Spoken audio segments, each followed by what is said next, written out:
This is Center Stage, putting your firm in the spotlight by highlighting business owners and other industry experts to help take your firm to the next level. Hey everyone, and welcome to Center Stage. I'm your host, John Henson, and this week talking about kind of, one of the first impressions that your firm makes with people after your website, after they've kind of made a decision to explore further, maybe reach out, maybe decide to work with you. And those are the people on the front lines, and even the tasks that those people execute that set the tone for what it's going to be like working with your firm. It's your intake team, it's your intake process. And, specifically this week, we're talking about how to build up kind of just a rock star intake team and what you should be looking for and what those people should be doing. And so to help with that, I am joined by Adam Reiman, the director of coaching and live events from Lawyer.com. Adam, thanks so much for joining us this week. Oh man, thank you so much for having me. I'm honored to jump in with you for sure.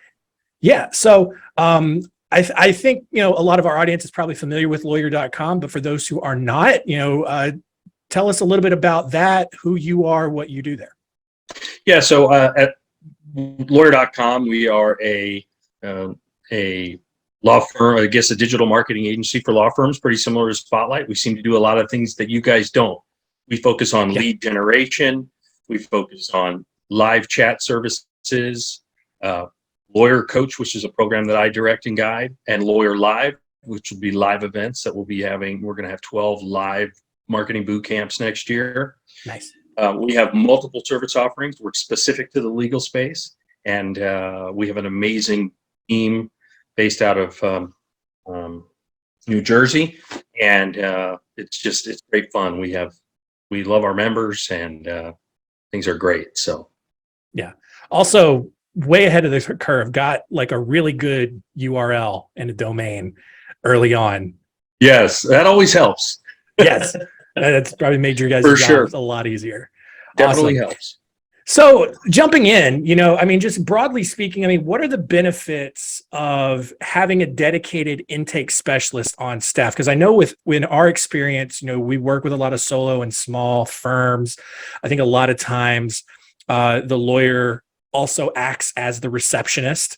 Maybe a paralegal might act as a receptionist. But what are the pros of having someone on payroll? Maybe even you can even speak to outsourcing to a dedicated receptionist company. What are the benefits of having someone whose sole focus is intake on staff? Well, if you think about intake is really a sales position. If you really dive deep into the weeds, right? Mm-hmm. And lawyers are trained technicians. They do amazing jobs. But sales and marketing are two things that I don't think are covered in any law school classrooms that I've ever heard about. So They get out, they hang their shingle, they say, hey, I'm gonna use my resources to build up my firm, and the firm takes off, and all of a sudden, now in today's climate, law firms for relatively few dollars can generate leads and phone calls and live chats and contact us forms from prospects. And what happens is, especially on the small and solo side, is that gets dropped. Prime example, I have a coaching client that I've been working with for about 2 months now. He's a true solo in the Northeast. He handles personal injury.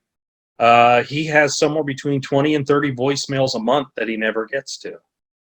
And those are lost opportunities. Yeah. Right. Yeah. So what I have spent the last 10 years of my career is just focusing on the best practices in intake and lead conversion, and why an intake person is so critical, why they play such a critical role is they feed your firm, they feed your family, they keep your lights on, and ultimately they are the director of first impressions for your firm. And so it's just of paramount importance to have a dedicated intake person, specialist, who has been coached in the best practices in intake and lead conversion to help you sign up more clients than ever before. Yeah. And something I just realized, you talk about, he's got 30, 40 voicemails that he doesn't get to. You keep that up, because I'm sure there are other lawyers out there who have this same problem. You keep that up, that's going to impact your marketing, because obviously he's doing something well. with his marketing that's driving a lot of those contacts to come in. A lot of people are reaching out, but if he's not getting back to them, they're going somewhere else. Ultimately, he's going to get that reputation that he is a bad communicator. He doesn't get back to people, and that's going to harm his marketing. And then now you kind of go down this path where it's like, well, I've tried all this marketing and it doesn't work anymore. And a lot of times people might immediately blame the marketing, but it could be a little bit deeper underneath the surface there. 100%. If you're not answering the phone, you don't even know what your lead source was, right? And if you're spending money on marketing, right? So it's a double-edged sword. Now, and here's the other really sick part about it is what we know is that the average law firm prospect is calling 5 to 7 law firms to get a law firm to take their case, right? Yeah. We also know all the good leads go first. Mm-hmm. We also know that the number one factor in converting a potential new client, a prospect into a signed client, is speed to lead, right? Yeah. If you're not utilizing the 5-minute follow-up rule, you're shooting yourself in the foot. Leads start to go cold within a matter of minutes, and the data is compelling and it backs that up.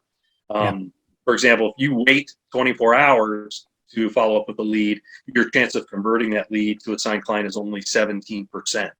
It goes down from almost 500% if you call them in minutes to 17% in 24 hours. And here's the other scary part. You know what the average time it takes a law firm to call up a lead back that's either left a voicemail for them or you just had to guess? What would you think it was? I would probably say, optimistically, I would say 3 to 4 business days. That's actually the most accurate response I've ever gotten to that question. It's 3.6 days. That's how long it takes for an attorney to follow up with a prospect. That's why you need to have people, processes, and software in your law firm to ensure that every lead is treated with like a Fabergé egg, right? Delicately, quickly, with empathy and all those things. So it's very scary. The opportunities that get lost every single day.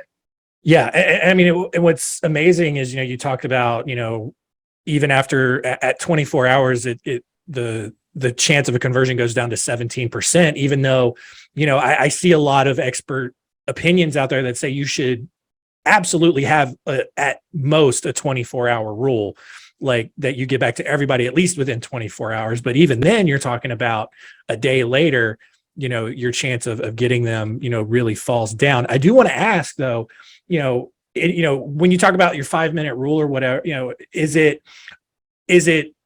there anything less effective between having a person reaching out directly, or can you set up some sort of automation and maybe you word it, in an empathetic way or whatever? Does an automation, like an automated email, automated, maybe even an automated phone call, I don't know. Do you see any kind of difference in the effectiveness with that? So people are calling you on their worst day, not their best. Right. And they don't necessarily want to talk to a robot.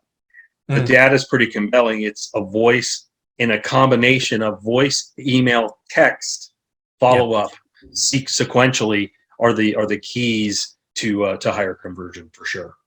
Got it. Yeah. And that's really interesting because I know, we talk a lot about, being able to set up automations to, at least give you more time so that maybe you can make some of these more personalized follow-ups. You can get back to some of these voicemails a lot quicker. I just didn't know where that line might have been. Yeah, sure. It's a great question. So, let's assume that we have a law firm that has an intake person on staff. What kinds of things, what kind of questions, information should they be getting on every call with a new or a potential lead that comes in? Well, I have secret shopped over 2,500 law firms, and that number is counting, is continuing to grow. I do it all the time. And I have come up with a 10-point report card when scoring a secret shopper phone call. The key pieces are what you would expect, right? How did the person answer the phone? Did they say law firm or did they? I know, right? It's the only industry. It's the only industry in the world where this happens. You don't call your dentist and the girl answers dentist office. It's the only industry where consistently and regularly they answer law firm. I don't know why. I don't know where that started. So did they answer with your firm's name? Did they announce their name? Did they ask the prospect their name, phone number, and email address? In case they get disconnected, you got to get the phone number. And then that's when and then after those first 5 facts, you want to boil down to some, ask them about their situation, offer them some empathy, let them know that they called the right place, et cetera, et cetera. So there are 10 key criteria that I utilize, and I'm happy to share that report card with all of your listeners. If they want to reach out to me, I will happily share that with them as a guide. And it's how I have scored over 2,500 secret shopper calls that I've made through the years. So I'll happily share that. Absolutely. Yeah, that would be great. Just in your experience, I mean, what's like one of the most common issues that you end up pointing out, like after you've done the secret shop? Yeah. So here's the scary part. The great part for guys like you and me is that law firms score horrifically low. I would say law firms score on average on a 100-point scale, they score about a 30 or 40% on a regular and consistent basis, which is really bad because you should never, in my opinion, ever score less than a 70 or 80.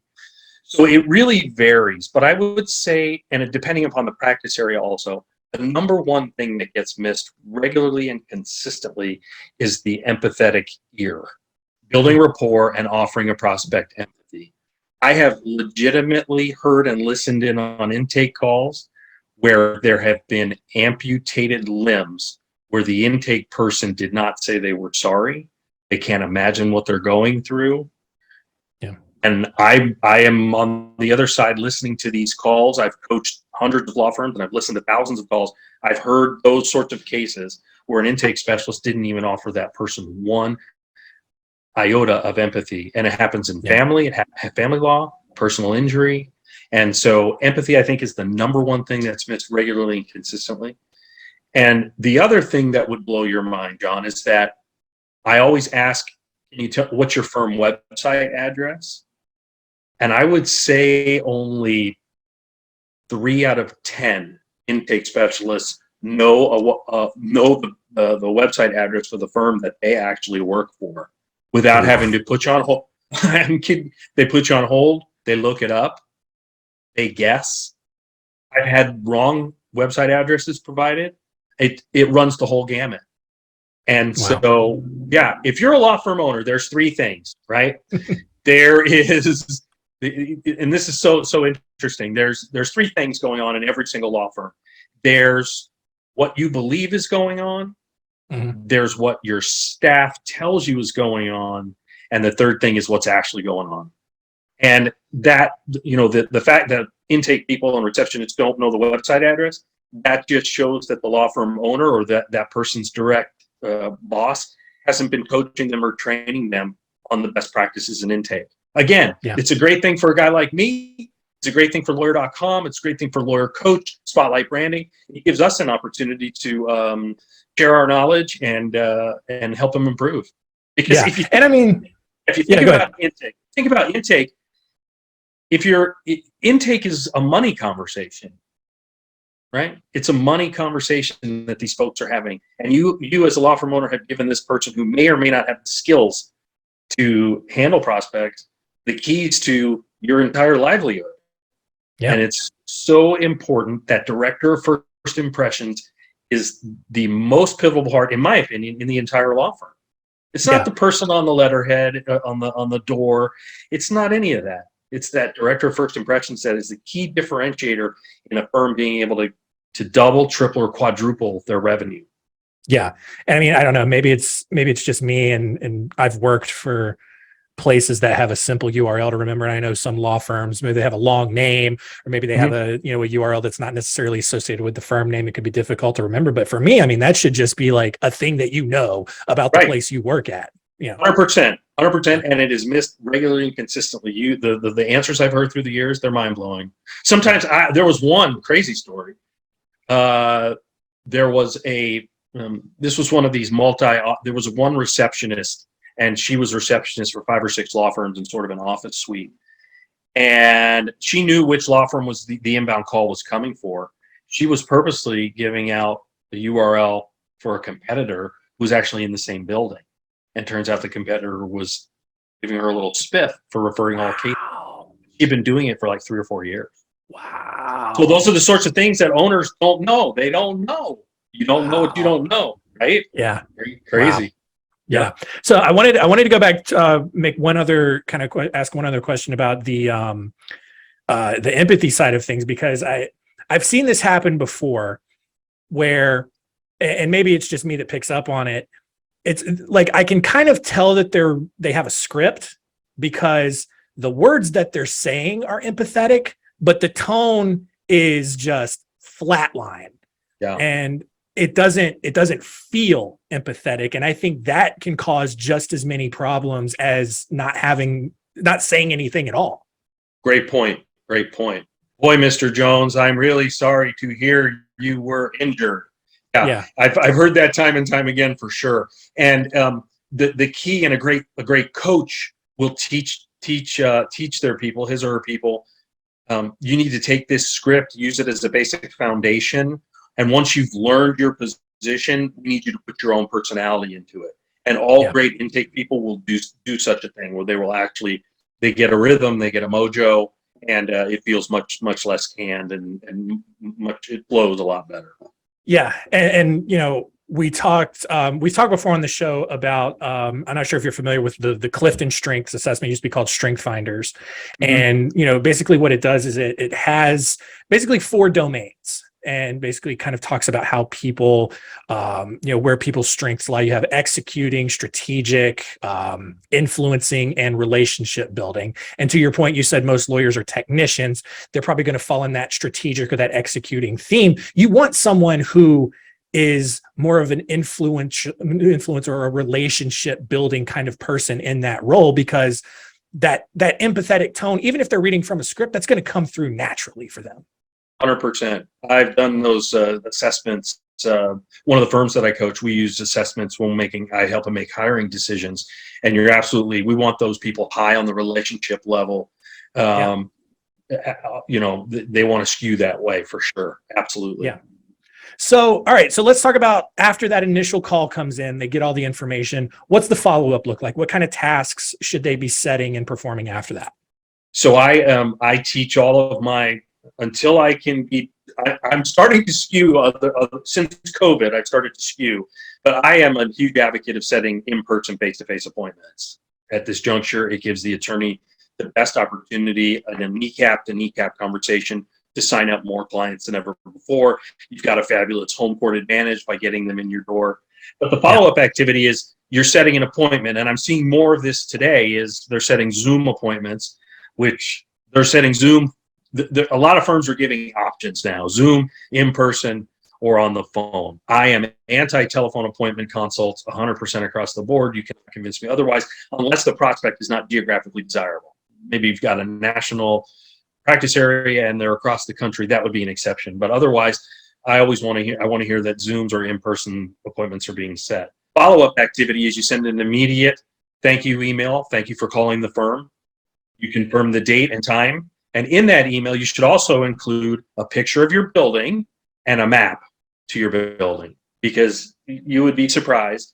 Those are really, really little helpful items to ensure. You hopefully want to set the appointment. In most cases, I urge my coaching clients, get them to come in that very same day if you possibly can, if there's space in the calendar. Within the first couple of days, you certainly want to do that.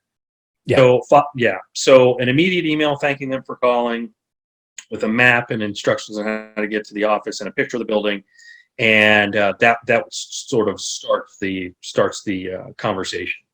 Yeah.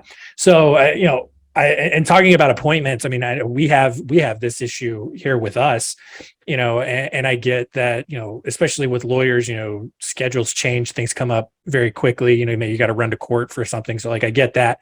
But on the other end of it, with lawyers booking appointments for, prospective clients and all of that, what can you do about people who don't show up for appointments, whether it's on Zoom, maybe even in person? The first thing that you don't want to do is accuse them, right? Because what some firms I have heard, they say they get very accusatory, because you don't know what's going on in somebody's life when they miss an appointment. You want to be very gentle and delicate. My strategy that I teach my firms is 10 minutes after the no-show is you pick up the phone and you call them and send a text message. It's got to be an empathetic message though. Hey, I hope everything's okay. Just give us a call and we can get to reschedule. That sort of, and the text message needs to be the same. That's just starts a sequence. And then hopefully, knock on wood, you hear back, right? Where do you fall on the free versus paid consultation debate? Yeah, so it's interesting. I was looking at some information yesterday from an industry survey that was being done. It was it was an old consumer, not old, it was a year-old data from the consumer survey that was done by one of our competitors. And the number one, in that year at least, 65% of law firm prospects made their decision to see an attorney based on whether they offered free consultations or not. So, however, I am not a huge advocate of complimentary, free consultations in hourly billing setups. Like, for example, family law. Right. I would always do a paid consult. Estate planning, I would do a paid consultation. There are certain practice areas. Contingency fee-based firms, of course, are off the table. They have to be free. But I think what you can do, and I've again taught some of my coaching firms through the years, is offer free until your book gets filled up, and then start charging and see how it filters out. The downside to free consultations, as I know you know, is there's an extraordinarily high no-show rate, and that's a problem. That's a problem. Yeah. But it's really based on competitive area, et cetera, et cetera. But I always enjoy charging something. Hey, our consultation with Attorney Jones, it's $150. And you'll have Attorney Jones for a half hour, whatever you want to say. When you hire us to become your law firm, we'll credit that $150 towards your retainer. It's a subtle way to sell, to pre-sell, and it's also really a good test of who's kicking tires and who really is serious about moving forward with their situation. For sure. What about what about people who are doing flat fees? Because I know you mentioned retainer or contingency and hourly. What about flat fees? I think same rules would apply on flat fee. I still am an advocate for small retainer or a small consultation fee of some amount to get skin in the game. Yeah. Again, it's done. Look, there are certain law firms, and I get that. Small and solo law firms, we don't have choices, right? We have to feed our families, and we have to take what we can get in our door. Different scenario. The job as a coach that I take, one of the jobs I help my law firms, coaching clients build up their firm so that they can be more selective, right? So, but the key is you want to eliminate tire kickers, right? I mean, tire kicking. They're looking for free advice. They're looking for pro bono. One of my coaching clients is a family law firm in Beverly Hills. He has his intake people. He has them ask, "Are you looking for pro bono legal services?" Right. Even a millionaire would say, "Sure." Right. Right. So I wouldn't. I'm trying to coach them out of that. But the point is that I like some dollars for a consult, because that shows skin in the game. It's just interesting to see where people stand. I mean, because we asked this question in our legal trends report that we came out with earlier this year, and it was like 75% offer free, 25% off, charge something that ultimately gets credited, like you mentioned. And so it's interesting to kind of just follow that data, just see where people are landing. Yeah, for sure. So I guess kind of the last thing that I want to ask you about before we wrap up here, where do you find good intake people? And then I guess to kind of follow that up, especially as we talk about, lawyers who are really good executors, really good technicians, how do you train someone who is inherently, or at least ideally, like the opposite of who you are as a person in terms of being a relational person and being able to communicate really well? Yeah. So I'll answer your last question first. Yeah. You really can't. Mm-hmm. You really can't.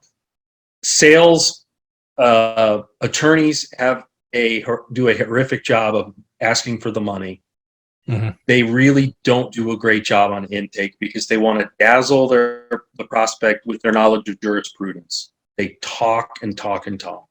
And then when it comes down to it, most attorneys just say, well, okay, why don't you think about it and I'll call you, call us back if you're interested. They don't know how to close. They're not closers. So, and I say this, from my own heart. My wife's a lawyer. She's been practicing for 20 years. She cannot ask for the money for the life. She would never be a great salesperson. It's just not a strength. She's an amazing technician, obviously, but again, so my role as a coach is to try and find people that have worked in a high volume calling environment, inbound or outbound or a combination, and they've upsold something. Those people are rich target rich environments for a guy like me if I'm looking for an intake. Okay? Yeah. Because they can work. They work quickly. They're used to high volume. And they've upsold something. So I don't care if it doesn't matter if it's cell phones, if they're a great waiter or waitress. I've found some amazing waiters and waitresses that can deal with a lot of garbage. So it's high volume. It doesn't matter if the high volume sales environment.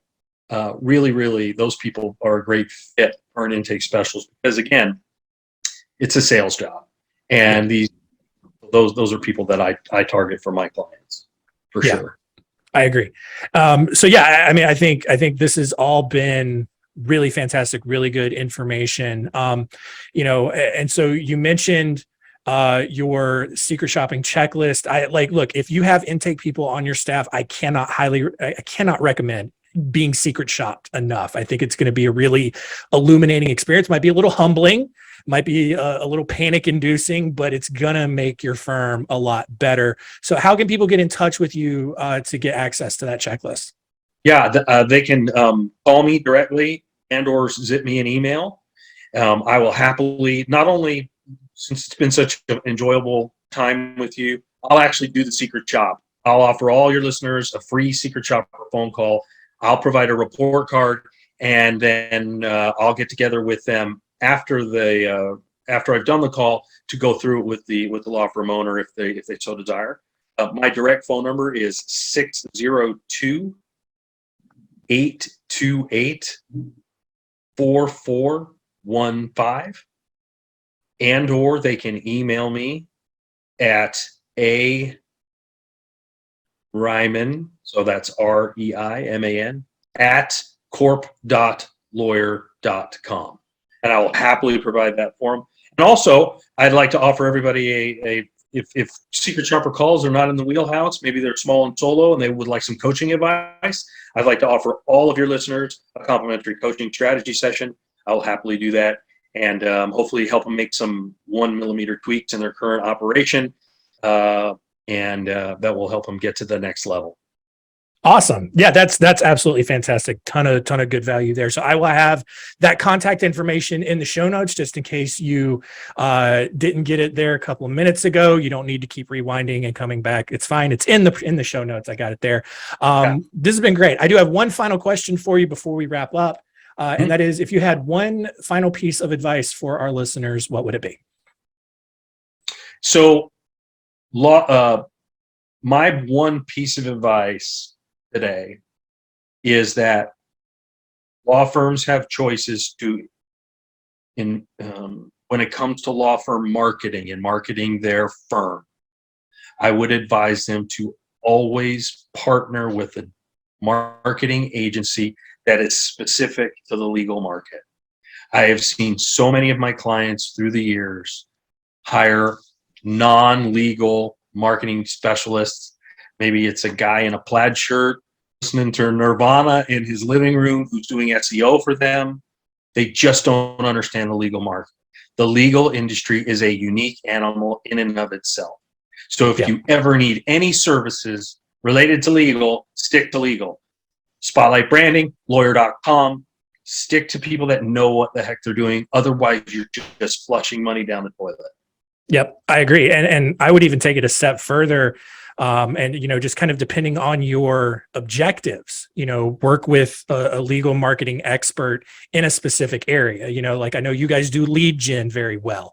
We focus on referrals. Our expertise is still in legal marketing, but it's two completely different buckets that complement each other, that can work together in a lot of ways. I mean, I mentioned the trends report earlier.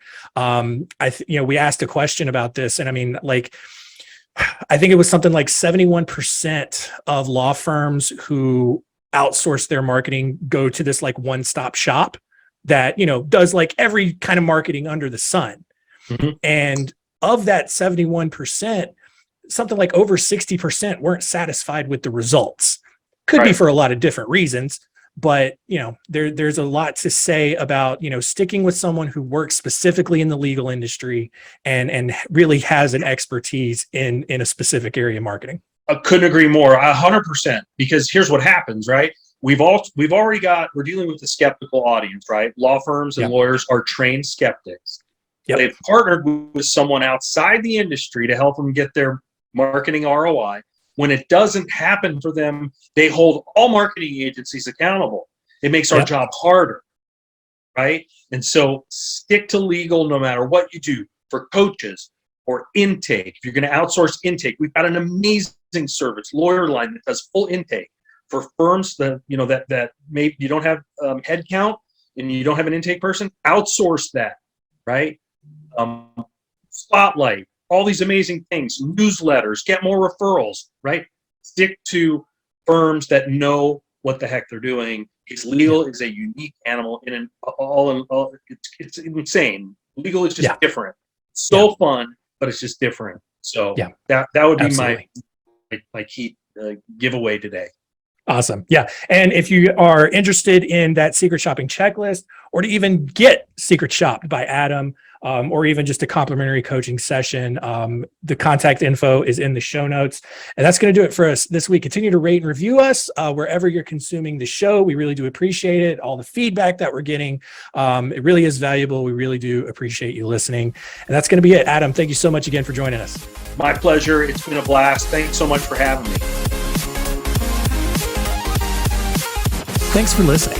To learn more, go to spotlightbranding.com/centerstage.